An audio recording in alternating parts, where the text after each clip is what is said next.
Los Angeles Lakers, currently sitting 13-11, 8th place in the Western Conference this season. Their recent play has been pretty bad, to say the least, with a 1-3 record in their last 4 games, with defeats like a 109-80 loss to the Minnesota Timberwolves, a 134-93 ass kicking by the Miami Heat, and a heartbreaking loss in Atlanta in overtime. The Lakers have faced challenges with injuries and roster consistency this year. Most notably, Jared Vanderbilt's return from an absence of over a year has been delayed because they're saying that his knee has been swelling up now and he probably won't come back until about January now. Since Vando's been gone, it's shown on them defensively, and they've had struggles, to say the least, and it's carried over to this season with the new coaching staff. The Lakers are currently allowing an average of 115.8 points per game, which ranks them 21st in the league. And JJ's gone as far to say that their defense is uneven and inconsistent. Now, like I mentioned earlier, the Lakers have experienced some changes. Similar to the Cavaliers in my last video, the Lakers actually got rid of Darvin Ham this past summer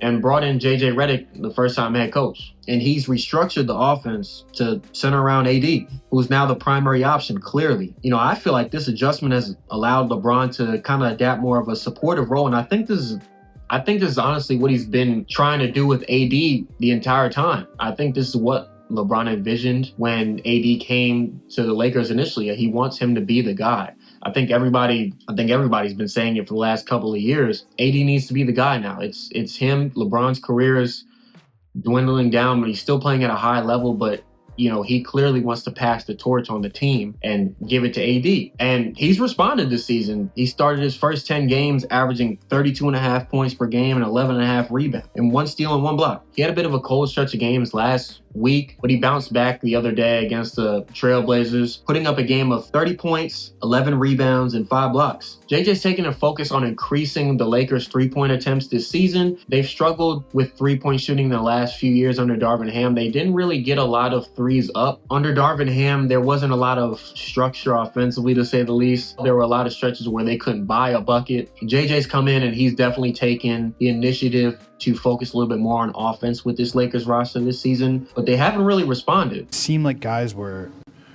and you mentioned Gabe, just looking for any sign of a level of heat. D'Lo, a couple after misses, hands over his head. You've been in this situation before. What's it like when you just cannot catch that? Big part of shooting is obviously making shots, but handling misses and stuff like that too.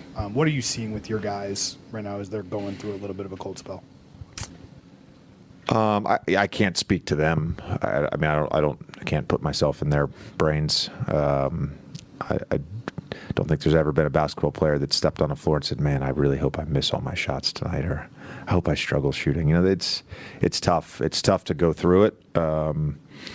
They're shooting 35% from the three, which is actually worse than what they were shooting last year. Yeah, they're taking more attempts, but they're not even shooting well. And their bench is giving them no production at all. They're at second to last in the league, averaging 18.9 points per game. Your bench is averaging 18.9 points per game, with majority of those points coming from a rookie, Dalton Knecht, who's having a really good season, to say the least. He's shooting 40% from three. So I think that he's actually a bright spot for them. You have Austin Reeves in the starting lineup. I think he's been their most consistent player outside of AD and LeBron. And then there's D'Angelo Russell. Now, D'Lo's transition from last season to this season under JJ has involved him adapting to this new offensive philosophy. Let me show you the difference. Under Darvin Ham, he served more as the primary playmaker and scorer, and he contributed significantly to the team's offense. He was averaging 18 points and 6 assists a game, shooting 45% from the field and 41% from three. This season under JJ Redick, like I mentioned earlier, they've taken a greater emphasis on three-point shooting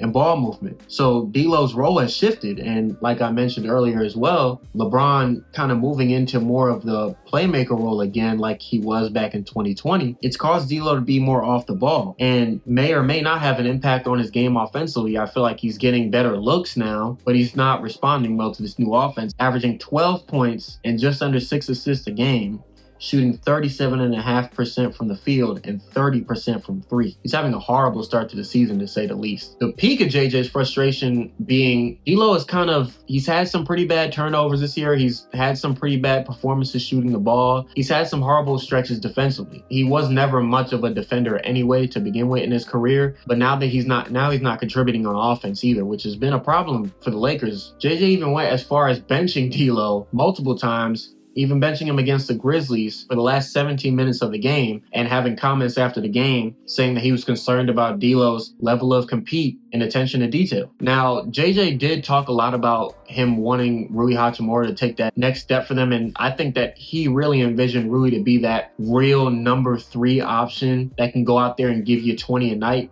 He's shown that he's been an efficient scorer this year, but he hasn't gotten a lot of shot attempts up per game. It may be a rotation issue.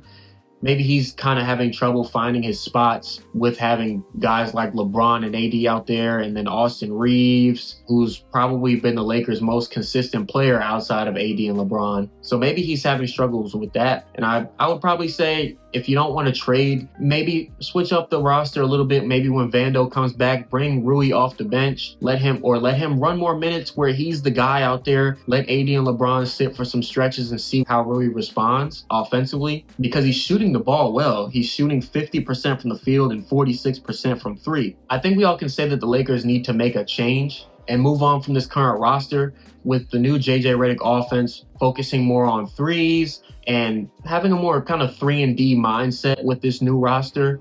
Maybe bringing in guys like Malcolm Brogdon, Cam Johnson, Dorian Finney-Smith, Bogdan Bogdanovic, and even a guy like Robert Williams, who come in and play backup minutes for AD.